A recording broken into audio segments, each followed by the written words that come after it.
Have you ever had so much fun with your friends that your life gets simply plain and boring later on when you don't see them? That is how I live.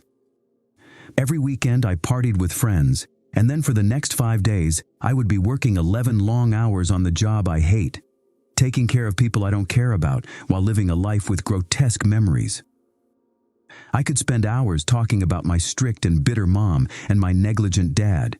I could talk hours about those effing nut job kids at my school who treated me like a dork. But they were nothing compared to this even bigger asshole, Cletus. You see, I've hated Cletus a lot. So freaking much. That slacker would do anything to humiliate me. He would also throw my stuff around, hit me, etc. He was also popular at my school. So much popular that the kids and girls in my school would even cheer him when he does those things to me. I prayed every night that something happens to him, something horrible. For example, a disease of some sort or even death. I've hated him, but that is not the point of the story. So after the years went by in my goalless and haphazard life, I found a job that only served me so I can make a living. I've barely had anyone to care about me. I was alone in this world. Only friends cared about me, even though they lived far away. We would still have fun every weekend. But now I am alone. Only me and my shitty memories. But the worst one was my ex-girlfriend. She, alongside my friends, was the only thing I've cared about. Her name was Stephanie. Stephanie was the only woman I've knew that loved me and cared about me. I loved her with my full heart. We called each other every day. I loved to be with her even more than with my friends. But one day, she just spontaneously left, without a trace, message, call, etc. She just disappeared. She was the sole light in my life that turned off like a lamp. On one Friday night, my friend called me and said that I should stop being such a crybaby and pussy and have some fun. So he suggested that I come with him for a race with some redneck he found on the street, which I excitedly accepted. We went to an adequate street for that and thought that nothing bad would happen.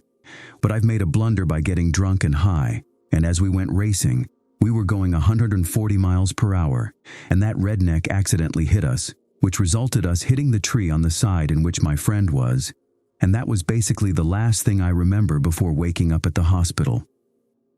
I couldn't feel my legs. I looked at the medical nurse and she melodramatically answered that I was involved in a big car accident. Then I've asked about my friends, if they are okay, and she said that I am the only one who survived. I couldn't believe it. I couldn't even speak from the shock I've received. I lost my friends, the last thing remaining that I've cared about. I was left with no girlfriend, friends, and no future. After leaving the hospital, they notified me that I could never walk ever again. Those are meant to be negative news, but in my opinion, those were decent news. I would at least get more money than I've originally did. But my life still got worse. My depression and misery just increased. Even Squidward was like a radiator of joy and happiness compared to me. I would be even happier in hell. I would fall asleep in the morning and wake up at midnight, and at night all I've done was smoke weed and roll myself in my stupid wheelchair around outside. I've thought dozens of times about rope maxing. One night, I was afraid that my tremendous misery might lead me to actually do that, so I waited until daytime and bought myself a PC. I've set it up, and that was the first releasement of dopamine I've experienced in these couple of months. So I would spend whole nights watching and reading creepypastas on YouTube, Reddit, and other platforms, and play horror games. I was satisfied with my life for once. It's almost like horror is meant for me. Horror was my only escape from my miserable monotony of my life and reality. And after constantly hearing of the dark web, I've gone on it. I was nervous at first, but my curiosity was stronger than me. I've had lots of amusement there. The first video clip I've watched there was a bit traumatizing too. It was in color but very low quality, and there was a skinny man with a bag over his head. He clearly spoke English, but the audio was too horrible to understand what he was saying. And all of a sudden, spontaneously, dozens of stink bugs fell on him. At that scene I was disgusted. But this next scene that came up didn't make me feel that. There was a goat that walked on legs without arms. It was almost built like a human. Its arms were skinny like typical goat arms, but his were still long, like our humans. It extended its arms and moved them around slowly and randomly. It had normal typical goat head and horns. It was wearing a long red robe that covered its legs but not the arms, and it was moving slowly around like a drunk person would, all on a pentagram. The background sound on that was some machine working with some eerie metal hitting sound. I can't explain it, but that sound was horrifying as well. I was frightened at first, but still extremely interested in those kinds of satanic videos. Exploring them was my developed goal in life. After visiting multiple videos, chat rooms, and more on there, a random chat room spontaneously appeared all over my screen. That chat room, its design was neglected, just a white background with blue letters. On the top, I could see the username of the devil, 6663690. The user just spammed, "You better do what I tell you." But when I've pressed the first key in my attempt to reply, something touched my shoulder. I turned around to see what it was. A strange man with a strange look. Here is his description.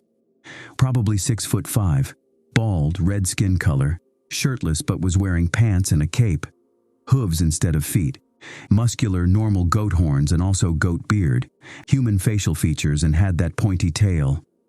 He didn't possess that stereotypical devil behavior. He was a mildly chill guy, and at first I was scared of him and started praying immediately. But he just sat on my other chair and looked at his sharp trident. With his deep and energetic but chill voice, he said, "Ah, yes, you probably didn't expect me to come. And no, that praying won't work if I don't have a bad intention, which is the case now. Here." He snapped his fingers, and that chat room disappeared from my screen immediately. Then he continued, "And how are you today?" I've nervously replied, "Good." I was sweating a lot, and he continued, "Ah, yes. A mortal like you probably thought that I'm going to do harm. No, I actually came here to help you. It must suck living a life like that while your girlfriend leaves you for Cletus." I believed that he would help me because he brought Cletus up, but I didn't believe that he stole my girlfriend, so I've told him that no way she left me for that simpleton and how Stephanie knows better than that. The devil smirked and said, "Let's see." Then he snapped with his fingers, and my PC displayed her Instagram. She has effing uploaded many photographs with her and the freaking shirtless Cletus, and the title of that post was, "Love my new boyfriend. My life is finally better that I've left that loser and started a relationship with an actual man." I was strongly infuriated and criticized that freaking bitch. The devil replied, "Do you see the true colors of your pulchritudinous girlfriend for whom you used to buy gifts of high value? Now let's make a deal. You will pick up the gun that is in your cabinet, and I will teleport you to their house. Kill both of them, and I will teleport you back, and I shall gift you with whatever you want. Simple as that. Deal."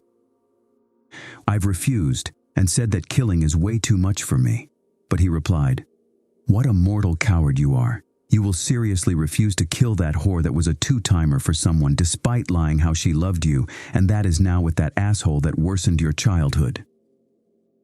I've accepted because he successfully convinced me to do it with those words. And as we held hands, he teleported me to their property. As the devil ran to hide behind the bush, I've rolled my wheelchair to their porch with a gun and rang. Stephanie came and shockingly asked what the freak was I doing here. I replied, "Nothing," and asked her to get Cletus here. She yelled at Cletus to come, but since it was me, Cletus refused to dress and came out in the effing underwear.